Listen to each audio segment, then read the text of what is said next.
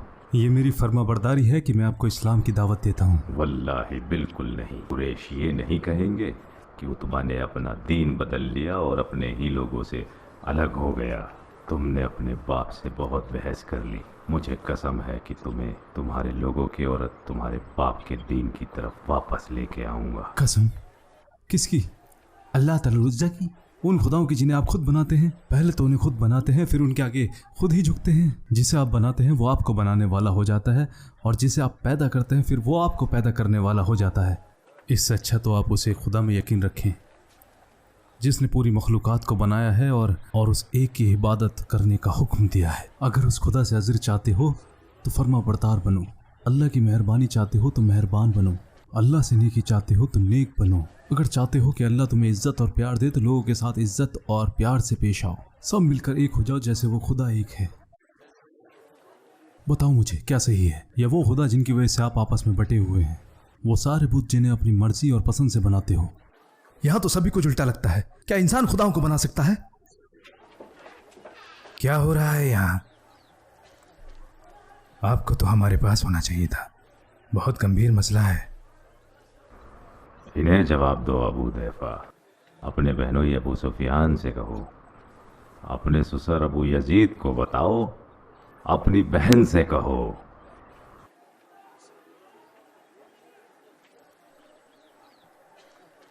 अब इसने क्या किया? आजकल इससे ज़्यादा कुछ और चल रहा है जो मोहम्मद ने हमारे साथ किया है। क्या तूने भी मोहम्मद का बता क्यों किया तूने ऐसा? क्यों किया? हमारे खुदा तेरा मुंह काला कर दे। तो हमारे ऊपर इतनी शर्म लेकर आया है। बेशर्म है तू, बेशर्म है। मारो इसे। ये मेरा भाई नहीं हो सकता। मारो इसे, इसे जेल में बंद कर दो और जब तक पीटो जब तक कि ये हमारी तरफ वापस नहीं आ जाता। अपना सामान उठाओ और मेरे साथ चलो। इसने हमारा दीन छोड़ दिया है, अब तुम इसके साथ नहीं रह सकती। अब मैं ईमान ला चुकी हूँ अप्पा जी। अब ना तो मैं इनको छोड़ूंगी और ना इनके बताए हुए दीन को। ये तो शैतानियत है। तुम दोनों का दिमाग फेर दिया है, तुम दोनों का दिमाग फेर दिया है। अबू अब्द शम्स और मैं देखते हैं कि कैसे लोग मोहम्मद को नहीं छोड़ते, मगर हमारी कौम हमें क्यों सुनेगी? क्योंकि हमारे तो खुद के बच्चे ही हमारे दुश्मन बन गए हैं। हम क्या मुंह लेकर लोगों के पास जाएंगे? वो तो यही कहेंगे, जाओ पहले अपने घर को संभालो फिर हमारे पास आना। बिल्कुल, लोगों को ये कहने का हक है। हमने आज तक सिर्फ मोहम्मद के बारे में बहस के अलावा और किया ही क्या है, और इससे अभी तक हमें ना कुछ हासिल हुआ है और ना कुछ वसूल। हमें पहले अपने घरों से ही शुरुआत करनी पड़ेगी। लोग, मैं तुम्हें हक के रास्ते पे बुला रहा हूँ और तुम मुझे लोगों का वास्ता दे रहे हो। हक तो वो है जो लोग करते आए हैं और उनके बाप दादा करते थे। कौन सही है? वो इंसान जो आज काम करता है ताकि उसका कल संवर जाए और ऐसे लोगों के लिए रास्ता बनाता है जो लोग उसमें यकीन रखते हैं, या वो इंसान जो अंधा होकर मुर्दों में यकीन रखता हो। तुमने अभी लोगों की बात की, क्या तुम्हें दिखता नहीं कि मोहम्मद के मानने वाले बढ़ते जा रहे हैं? क्या वो लोग नहीं हैं? तुम्हारा क्या होगा जब अल्लाह के करम से उनका दीन फैलेगा? अल्लाह की कसम ये होगा। और तब क्या होगा जब ज़्यादा से ज़्यादा लोग इस बात को मानेंगे? क्या तुम ये कहोगे कि नहीं, पहले ये गलत था और अब सही हो गया है? क्या ऐसे ही सच्चाई मानोगे? और अगर तुम्हारे जीते जी ये होगा तो लोग तुमसे बहुत आगे निकल चुके होंगे। फिर उस वक्त तुम्हारा रुतबा क्या रह जाएगा? आज तुम नबी से नफरत करते हो क्योंकि तुम्हें अपना रुतबा और रसूख छिन जाने का डर है। अगर तुम्हें रुतबे और रसूख का इतना ही ख्याल है तो आगे बढ़ो और इस्लाम को अपनाओ, ताकि जो तुम्हारा रुतबा आज है कल भी वही रहे। इसे कौन सा दर्जा मिला है? ये तो हमसे भी पहले इस्लाम अपना चुका है। अब तक तो इसे बादशाह बन जाना चाहिए था। हमें मोहम्मद को रोकना होगा। उनका जादू लोगों के सिर चढ़कर बोल रहा है। जितने ज्यादा लोग उन्हें सुनेंगे उतना ज्यादा मानने लगेंगे। मोहम्मद से लोगों को हर हाल में बचाना है, चाहे इसके लिए हमें तलवार ही क्यों उठानी पड़े। मैं इससे ज्यादा बर्दाश्त नहीं कर सकता। जा रहा हूं मैं। अबू सुफियान, क्या तुम मेरी बात नहीं सुनोगे? इससे अच्छा है कि मैं अपने कानों को फोड़ लूं।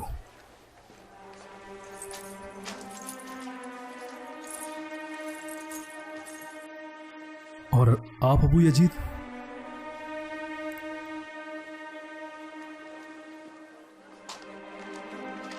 और तुम मेरे भाई? हमारे बड़े बूढ़े तो सरदार होने की वजह से डरते हैं ताकि कौम के लोग नाराज ना हो जाएं, लेकिन तुम तो अभी जवान हो। अगर हमारे अब्बा अपने लोगों को नहीं छोड़ सकते तो मैं अपने अब्बा को नहीं छोड़ सकता, चाहे वो तुम्हें जहन्नुम में क्यों न ढकेल रहे हो। मुझे ये बातें समझ नहीं आती। आग, जहन्नुम, जन्नत, इससे बेहतर होता कि मैं तुम्हें यहीं मार देता, लेकिन उससे मेरे दुश्मन खुश हो जाएंगे। मैं तब तक इंतजार करूंगा जब तक मेरे अब्बा कोई राय कायम नहीं कर लेते।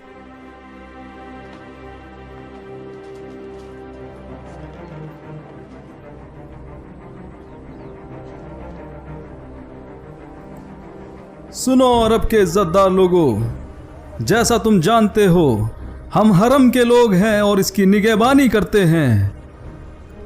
जिसने भी हरम के खिलाफ साजिश की है, हमारे खुदाओं के फजलो करम से वो सारे खाक में मिल गए। आप लोग गवाह हैं जो यहाँ हाथी लेकर आए थे, उनका क्या हाल हुआ था। अब हमारे बीच एक इंसान पैदा हो गया है जिसके बारे में आपने सुना होगा। वो अपने बारे में लोगों को बरगलाता फिर रहा है, लेकिन उसमें रत्ती भर भी सच्चाई नहीं है। उसकी वजह से हमारे आपस में इख्तिलाफ पैदा हो गए। हमारी पीढ़ियों की बेइज्जती करता है और हमारे खुदाओं को गालियां देता है। हमारे बीच से कुछ कम ज़र्फ और कम जहन लोग उसको मानने भी लगे हैं, ये जानते हुए भी कि वो हम लोगों में से ही एक है। मैं आपको उसके बारे में बता रहा हूँ। उसका रिश्तेदार होने के नाते उसकी शैतानी हरकत को सबसे पहले मुझे आप रसूखदार अरबों से छुपाना चाहिए था, मगर उसने कुछ ऐसा इजाद कर लिया है जिसे वो लोगों में आम कर रहा है और इसे लोगों को मानने के लिए मजबूर करता है। मैं जानता हूं अगर आज मैंने उसकी मुखालिफत नहीं की तो कल आप लोग मेरी मुखालिफत कर देंगे। अगर मैं आज आप लोगों को इस बारे में आगाह नहीं करता तो जो भी वो करता है उसका इल्ज़ाम आप हमारे ऊपर लगा देते। इसलिए मेरी आपसे गुजारिश है कि जैसे हम हरम को लेकर वफादार हैं ऐसी आप लोग भी अपनी वफादारी दिखाएं और उसे बिल्कुल ना सुने। आपके आने से पहले हमने मशवरा किया था कि या तो रिश्तेदार होने के नाते आपसे उसकी बातों को छुपा लें या हम सारे अरब को आगाह कर दें कि वो उसकी रूहानी और मदहोश कर देने वाली बातों से दूर रहें। इसलिए हमने वो चुना जो हमें सही लगा, बल्कि ये नहीं कि उसके लिए क्या अच्छा था, जबकि वो हम में से एक है।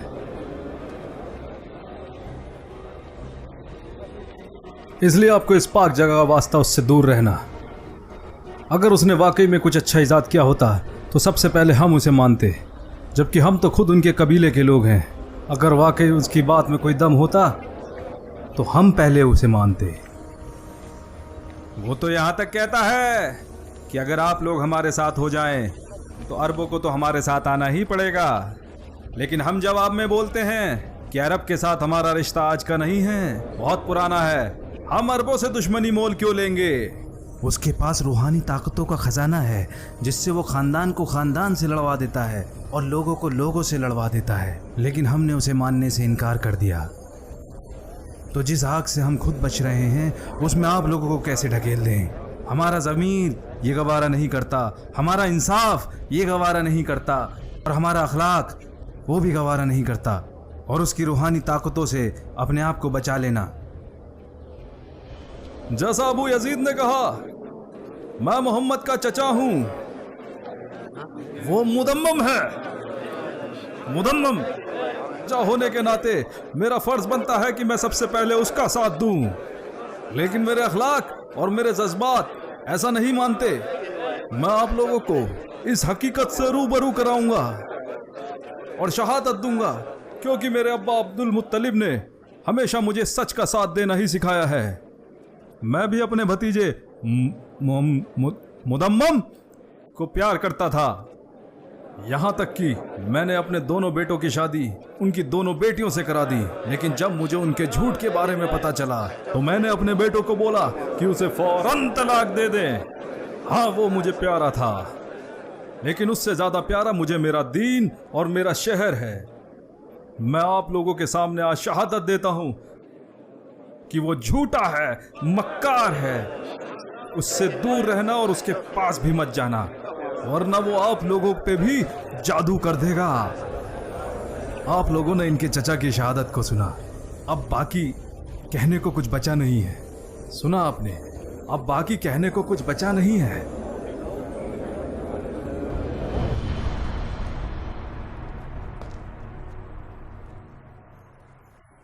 क्या तुम्हारी टांगे टूट गई थी जो तुम मुझे छोड़कर वहां से चले आए?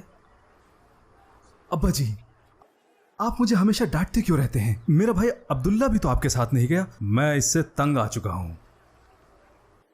तुम्हारा क्या नुकसान होता अगर तुम मेरी बात खत्म होने तक वहां रुक जाते? मैं आवाम के बीच बोलने का तरीका ही तो सिखा रहा था। मैंने बहुत कोशिश की अब्बा जी कि मैं आपको खुश रख सकूं, लेकिन आप तो जानते ही हैं कभी कभी भी नाइत्तेफाकी पैदा हो जाती है। कोई नाइत्तेफाकी नहीं होती। अगर मैं आपकी तरह नहीं सोचता तो इसका मतलब क्या मैं नाकाबिल हूं? तुम्हें क्यों हंसी आ रही है? अबू जंदल अपनी मर्जी के खिलाफ आपके साथ गया। अपने बेटे से वो काम ना कराओ जो उसे पसंद नहीं है। कहीं ऐसा ना हो कि आपको भी इस बात से नाइत्तेफाकी हो जाए। बोलो अबू जंदल, बता दो इन्हें। घबराओ नहीं, इन्हें वो बता दो जो तुमने मुझे बताया था। मैंने ऐसा कुछ भी नहीं कहा। ठीक है, फिर मैं बता देता हूं। अब्बा जी, जो भी आपने आज मोहम्मद के लिए कहा उससे आप बड़े खुश हो रहे होंगे, जबकि आप कुरैशियों में बड़े सादिक इंसान हैं। लेकिन ये सदाकत आपके साथ भी जा सकती है और आपके खिलाफ भी। ठीक उसी तरह जैसे एक तेज धार तलवार का इस्तेमाल इंसाफ को बचाने के लिए भी किया जा सकता है और नाइंसाफी को बढ़ाने के लिए भी। और आपने आज नाइंसाफ़ी की है। आपने जो भी मोहम्मद के बारे में कहा है ना तो वो सही है और ना ही सच है। याद रखें अब्बा जी, सच्चाई के साथ बिताया गया एक पहर झूठ के साथ बिताई गई जिंदगी से कहीं बेहतर है। तुम मोहम्मद का साथ दे रहे हो। मुझे लगता है तुम भी कहीं उसके सहाबाओं में से एक तो नहीं हो, या तुम उसके पास बैठने लगे हो। तुम्हें पता नहीं है कि उसने तुम्हारे बहनोई अबू हुदैफा और तुम्हारी बहन साला को भी अपने जाल में फंसा लिया है। अगर मैं वाकई में ऐसा कुछ करूंगा तो सबसे पहले आपको पता चलेगा आखिर तुम्हें हुआ क्या है। हमने आपसे ही सीखा है। जब से हमने होश संभाला है आपने हमें बताया है कि मोहम्मद हमारे लोगों में सबसे ज़्यादा सादिक, अल-अमीन, अल-करीम है। फिर अचानक एक दिन हम उठते हैं और आप हमसे बोलते हो कि नहीं, वो तो एक झूठा और मक्कार और जादूगर है। मैं पहले भी सच्चा था और आज भी सच्चा हूँ। ऐसा नहीं हो सकता।